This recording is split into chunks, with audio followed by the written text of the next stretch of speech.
अस्सलाम वालेकुम। JTT में खुश आमदीद। बिस्मिल्लाहिर्रहमानिर्रहीम। जनाब, आज मैं इमली की चटनी बनाने लगी हूँ, इमली और आलू बुखारे की। उसके लिए सबसे पहले आपने गुड़ लेना है। तो गुड़ को जनाब ये देखें, आपने सबसे पहले क्या करना है, ये देखें इसके अंदर शुगर कैन के ज़र्रे होते हैं। ये देखें कुछ, ये देखिए नज़र आ रहा है आपको।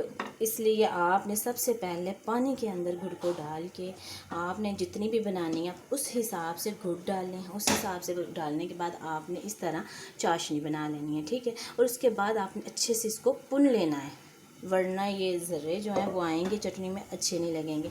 तो आपने इस तरह बनाने के बाद ये देखें जनाब, ये चाशनी बनाने के बाद आपने यहाँ तो इमली आलू बुखारे को भिगो लेना है, थोड़ा जल्दी बन जाए चटनी। नहीं तो आपने जितने भी डालनी है इमली, आपने अपनी चाशनी के हिसाब से इमली डालनी है इसके अंदर, ठीक है। आलू बुखारे के पीस भी आपने अपने हिसाब से डाल लीजिए कि आप जितनी बना रहे हैं उस हिसाब से आप अंदर डाल दें, ठीक है। ये ज़्यादा इमली अगर डालेंगे ना वो ज़्यादा खट्टी हो जाएगी तो मज़ा नहीं आएगा, ठीक है। ज़्यादा खट्टी भी नहीं खाई जाती। तो अब इसको आपने तब तक उबालना जब तक ये इमली का और आलू बुखारे का असर इसमें निकल जाए।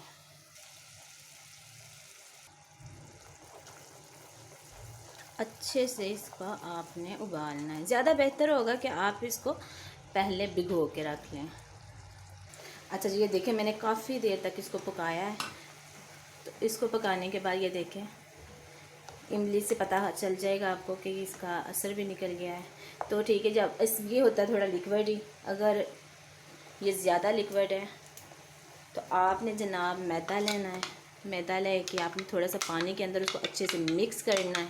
मिक्स करने के बाद आपने इसके अंदर ऐड कर देना है, ठीक है।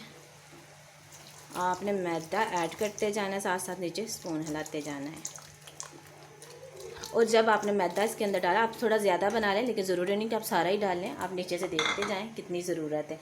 और अब जब मैदा डाल लिया तभी आपने इसमें ये देखें काली मिर्च पिसी हुई और नमक और ज़रदा रंग, ठीक है, आपने ये भी इसके अंदर ऐड कर देना, ठीक है। आपने अपनी काली मिर्च अपने उसके हिसाब से डाल लें और नमक भी जितनी आपकी चटनी है, और रंग भी, रंग से ज़रा इसका कलर चेंज हो जाता है, अच्छा लगता है।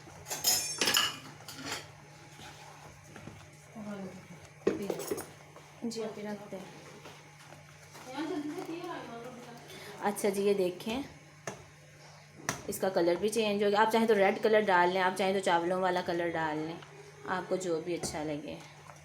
अब आपने फौरी तौर पे इसको बंद नहीं कर देना। अगर आप कर देंगे तो ये जो आपने डाला मैदा इसके अंदर बच्चे से पका नहीं है। आपने एक दो उबाला और इसको देना, मज़ीद इसको 5 मिनट 7 मिनट और पकाएं। पकाने के बाद जनाब आप इसको ठंडी करें। ठंडी करके आप किसी भी फारग जार हो जाता है जो कि जैम वगैरह के होते हैं, आप उनमें इसको सेव करें, इसमें डाल के आप फ्रिज में रख दें, ठीक है।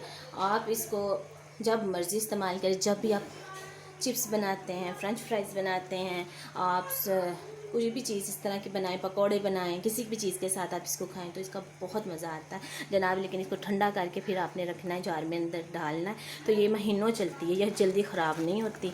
तो आपने भी इसको इस तरह सेव कर लेना, ठीक है। ये माशाल्लाह हमारी तैयार हो चुकी है। आपने चख लेना है इसको। ये देखें ऐसे थिक सी बन जाती है ये। तो आपने भी इसको, ये भी एक दो और उबाले के साथ ये और थिक हो जाएगी।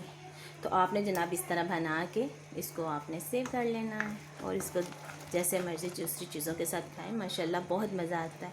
ओके जी, अल्लाह हाफिज़।